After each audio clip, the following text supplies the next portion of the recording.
నిజంగా దేవుడు ఉన్నాడు. ఇప్పటిదాకా మనం పడ్డ కష్టానికి కొద్దిగా లెవెల్ ప్లస్ డౌన్ ఫ్లోర్ ఇచ్చేయండు. నీచే నీచే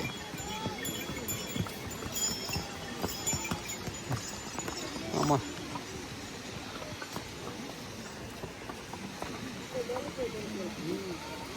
మొత్తం పొగ మంచే. ఇప్పుడు టైం అయితే రాత్రి 9:30 అవుతుంది. రాత్రి 9 గంటల సమయం, 9:30 ఈ వేళలో పుల్లు తిరుగును. ఇవన్నీ ల్యాండ్ స్లైడ్ అయ్యి కింద పడే అన్నీ ఇటు వచ్చేసినాయి. దొబ్బెత్తా ఉన్నారో మరి అవే పడిపోయినాయి తెలియదు కానీ.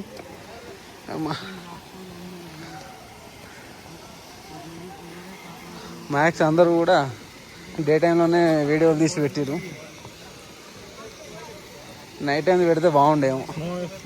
Snow is falling. స్నో కాదు ఇది. చెప్పు మరి. బాబా ఏసీ కూడా పని చేయదు. చిమ్మ చీకటి లాగా మొత్తం ఏం కనబడట్లే.